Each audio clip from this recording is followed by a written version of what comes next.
Sahabat tani, memahami bagaimana karakteristik lahan atau tanah pertanian Anda merupakan langkah paling bijaksana dalam upaya mengoptimalkan produksi dari tanaman yang ditanam di atasnya.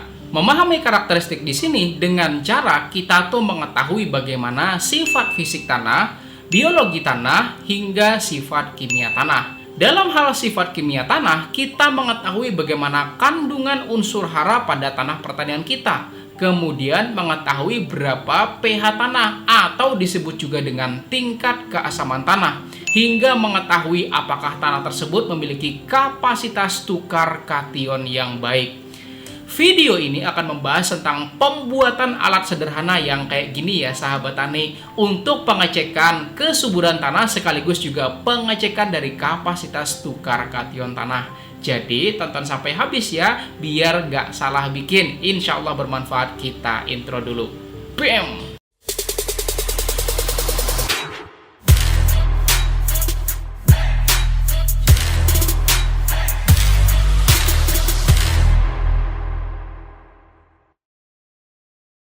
Saya doakan buat sahabat tani yang sudah subscribe channel ini dan klik tombol loncengnya, ilmunya makin berkah dan rezekinya tambah banyak lagi. Amin. Sahabat tani, ini adalah alat pengukur kesuburan tanah sederhana, dan alat ini selalu nemenin saya dalam pengecekan tingkat kesuburan tanah secara sederhana. Kalau dibilang akurasinya, ya nggak bisa dibandingin lah sahabat tani dengan alat pengukur tanah yang sudah standar seperti misalnya PUTS atau POTK yang harganya itu udah sampai jutaan ya sahabat tani. Tetapi ini hanya bermodalkan sekitar kurang lebih 50 ribuan aja ya sahabat tani, kita tuh udah bisa bikin. Prinsip kerja alat ini ya sahabat tani yaitu menggunakan suatu hukum yang disebut dengan hukum Ohm. Bahas beginian ya sahabat tani, sebenarnya saya tuh paling suka yang begini, karena saya tuh paling hobi dengan alat dan mesin serta yang berhubungan dengan kelistrikan. Nah, jadi hukum Ohm itu ya sahabat tani sederhananya, ketika suatu media memiliki nilai hambatan yang rendah, maka tegangan listrik yang dihantarkannya itu akan semakin besar. Tetapi ketika media tersebut memiliki nilai hambatan yang tinggi, maka tegangan listrik yang bisa dihantarkan itu akan jadi semakin kecil juga ya sahabat tani. Misalnya ya sahabat tani, suatu kawat tembaga ukuran 1,5 atau 2,5 mili ya sahabat tani misalnya, yang biasa kita pakai buat instalasi listrik di rumah dengan panjang misal 10 meter. Pada kawat tembaga tersebut, tegangan listrik yang bisa dihantarkan itu pastilah tinggi ya sahabat tani. Tetapi coba misal media plastik, kita ukur dengan menggunakan multimeter, maka jarum atau angkanya itu nggak bakal gerak ya sahabat tani. Maka tegangan listrik yang bisa dihantarkan juga pasti nggak ada ya sahabat tani. Nah, dengan prinsip ini ya sahabat tani, kita melakukan pengukuran tingkat kesuburan suatu media yaitu tanah menggunakan alat yang kayak gini ya sahabat tani. Jadi ketika kita tancepin alat ini ke tanah, maka ketika tanah tersebut memiliki nilai hambatan atau resistensi yang rendah, artinya tegangan listrik yang bisa dihantarkan pastilah besar ya sahabat tani. Dan nanti bisa dilihat dari nyala lampu yang begini ya sahabat tani, itu pastinya terang. Maka bisa dikatakan tanah itu memiliki bahan penghantar yang baik. Tetapi sebaliknya, kalau saat kita tancepin ternyata ya sahabat tani nyalanya itu redup, bahkan nggak nyala, artinya dia tuh nggak memiliki yang namanya penghantar. Dan siapa kira-kira coba penghantarnya? Penghantarnya adalah kation ya sahabat tani. Kation adalah istilah dari suatu atom atau senyawa yang dalam tabel periodik itu memiliki nilai positif. Misalnya ya sahabat tani, kalium atau K, kemudian kalsium atau Ca, magnesium atau Mg, natrium atau Na, kemudian boron atau B, serta suatu senyawa seperti amonium ya sahabat tani, atau nama kimianya yaitu NH4, dan masih banyak lagi ya sahabat tani. Ketika semuanya ini ya sahabat tani banyak tersedia di dalam tanah pertanian kita, maka tanah tersebut bisa dikatakan subur. Tetapi ketika semuanya ini kurang tersedia, bahkan nggak tersedia sama sekali ya sahabat tani, pasti dikatakan tanahnya itu nggak subur ya sahabat tani. Jadi gitu. Prinsip kerja dari alat ini ya sahabat tani yaitu ketika lampunya nyala bahkan semakin terang ya sahabat tani, artinya tegangan listrik yang bisa dihantarkan itu besar. Dan itu berarti kation itu juga tersedia di dalam tanah. Tetapi ketika nyalanya tuh redup ya sahabat tani, atau bahkan nggak nyala sama sekali, artinya tegangan listrik yang bisa dihantarkan itu kecil, bahkan nggak ada ya sahabat tani. Dan itu artinya juga ya sahabat tani, kationnya itu kurang, dan tanahnya itu bisa dikatakan tanah yang nggak subur ya sahabat tani. Oke, cukup dulu ya penjelasannya sahabat tani. Sekarang kita bakal demonstrasikan bagaimana pembuatan dari alat yang gini ya sahabat tani. Tetapi biar makin sip, kita izinin dulu deh pesan-pesan yang mau lewat ini ya sahabat tani, silakan. Bahan pertama yang diperlukan yaitu bohlam 100 watt. Kenapa 100 watt? Ya biar ketika dia tuh nyala ya sahabat tani kelihatan terangnya gitu. Kemudian selanjutnya pipa ukuran 1 inci, kemudian T pipa, steker atau colokan listrik sebanyak 2 buah, kemudian 2 buah kabel listrik isi 1, dan kalau bisa belinya itu yang merah ya sahabat tani sekitar 1 meter, dan yang hitam belinya 2 meter. Kemudian fitting lampu dan lem ya sahabat tani, serta plester atau lakban. Pertama ya sahabat tani, saya tuh bakal gambarin dulu deh skema dari pembuatannya. Jadi begini ya sahabat tani skemanya. Pada bagian atas ini adalah fitting lampu beserta lampunya. Jadi nanti kabel plus atau positif itu kita langsungkan ke steker atau colokan yang bakal nyolok ke listrik 220 volt. Kemudian kabel minus itu nanti kita alirkan ke bagian bawah atau dipasang ke salah satu tuas steker atau colokan pada bagian bawah. Kemudian tuas steker satunya itu kita pasangi kabel yang akan disambungkan ke steker yang bagian samping ya sahabat tani.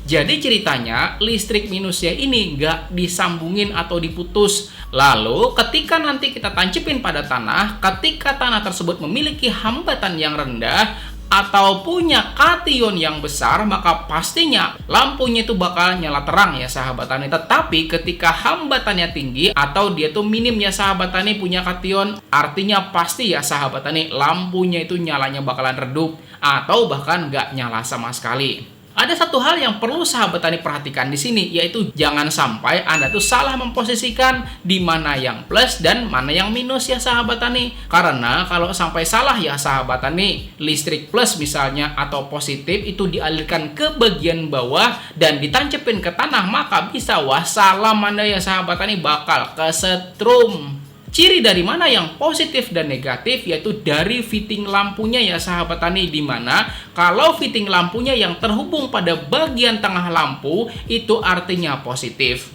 Sedangkan bagian yang terhubung ke fitting lampu yang sampingnya sahabat tani, nah itu yang negatif. Jadi yang dilangsungkan ke steker samping itu yang plus ya sahabat tani, dan yang disalurkan ke bagian bawah itu yang minus ya sahabat tani, oke? Sekarang mari kita bikin ya sahabat tani. Pertama, potong dulu pipa menjadi 3 bagian.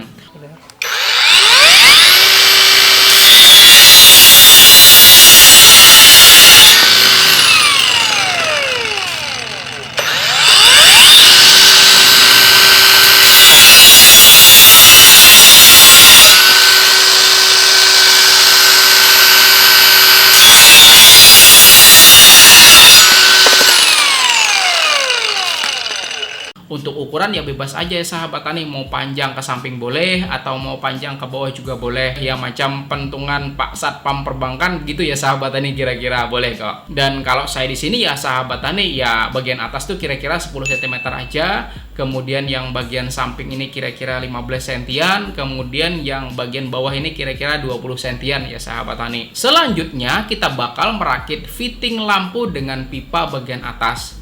Terlebih dahulu ya sahabat tani, pasang dulu kabel-kabelnya. Nah, jadi kabel merah itu pasang ke yang plus dan kabel hitam itu pasang yang ke minus ya sahabat tani. Ingat jangan sampai kebalik, setrum lo nanti Anda. Nah, setelah terpasang ya sahabat tani, kemudian tutup atau lem fitting lampu tersebut dengan pipa bagian atas. Dan selanjutnya pipa bagian atas ini sambungkan ke T pipa ya sahabat tani, dan kita masukkan ke samping kabel warna merah atau kabel plus ya sahabat tani. Dan kabel minus ini atau kabel hitam ini kita taruh ke bagian bawah T ya sahabat tani. Kemudian satu lagi kabel hitam itu kita masukin kayak gini ya sahabat tani. Nah ya kayak gini. Nanti kabel hitam yang ke samping ini itu kita pasangkan ke steker yang samping, dan yang sini ya sahabat tani atau bagian bawah ini kita masukkan ke steker yang bawah. Kemudian pasang pipa bagian bawah dan pasang kedua kabel hitam ini ke steker yang bawah.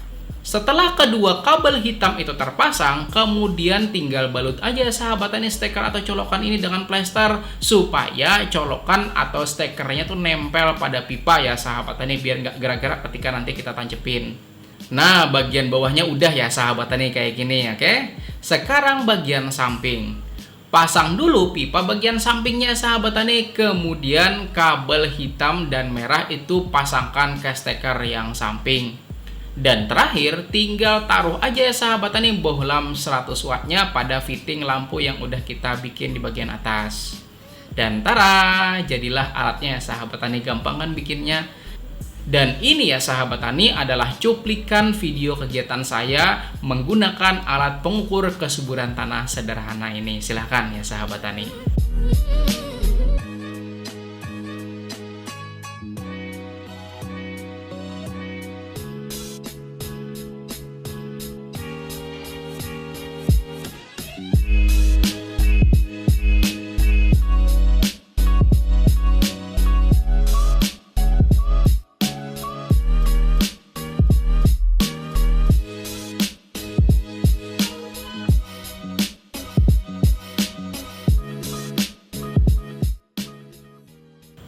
Nah ya sahabat tani, mungkin pertanyaan yang terbesit dalam pikiran Anda, pertama ya sahabat tani, aman nggak kira-kira alat ini? Maka saya bilang aman ya sahabat tani, asal Anda tuh bener nentuin mana yang plus, mana yang minus. Jangan sampai kebalik ya sahabat tani, kalau kebalik saya yakin bakal wassalam ya sahabat tani. Kedua, soal akurat nggak kira-kira alat yang kayak gini? Ya kalau dibandingkan dengan PUTS apa PUTK ya sahabat tani, ya jelas nggak bisa dibandingin. Uang bikinnya kita cuma sekitar 50 ribuan ya sahabat tani, sedangkan PUTS apa PUTK itu harganya sampai 2 jutaan. Ya beda lah sahabat tani.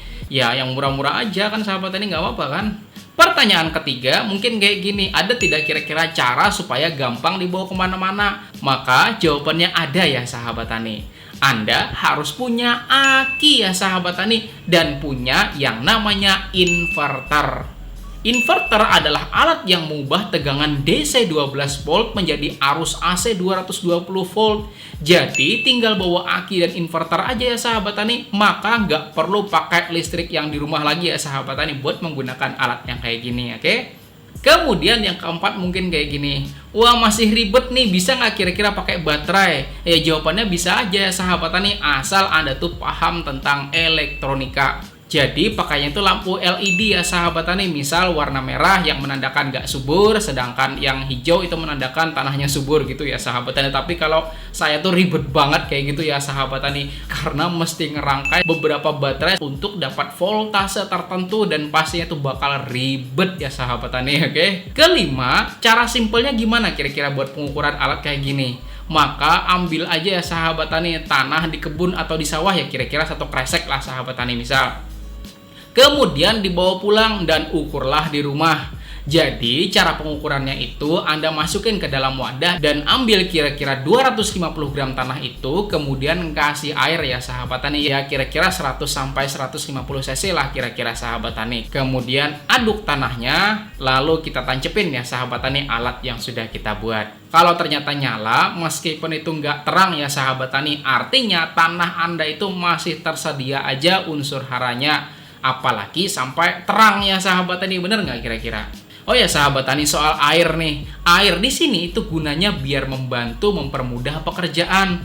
Kalau Anda tuh langsung tancap ke tanah yang keras ya bakalan susah gitu ya sahabat tani. Dan gunakan air biasa ya sahabat tani, dan kalau bisa airnya tuh air PDAM, karena air PDAM itu sudah terstandar ppm-nya. Dan kalau air tuh ppm-nya rendah, dia itu nggak bakal menghantarkan listrik ya sahabat tani, kecuali airnya itu Anda kasih garam. Nah itu lain lagi ceritanya gitu ya sahabat tani. Keenam, kalau tanah saya itu nggak subur, mesti digimanain tanah saya biar subur? Maka perbanyaklah sahabat tani kasih bahan organik, misal pupuk organik padat, misal kemudian kompos, kemudian kotoran hewan dan sejenisnya, kemudian asam humat, mikroorganisme pengurai, dan lain sebagainya ya sahabat tani. Dan itu tuh dapat menyediakan unsur hara serta bahan organik dan dapat membantu tanah memperkuat daya rekat unsur hara sehingga tanah tersebut menjadi kaya akan unsur hara gitu ya sahabat tani. Nah, jadi kira-kira seperti itu ya sahabat tani tentang pembuatan dan penggunaan alat pengukur kesuburan tanah sederhana yang kayak gini ya sahabat tani. Kalau Anda minat mau bikin ya silahkan dibikin ya sahabat tani. Hitung-hitung iseng bermanfaat, bener nggak kira-kira?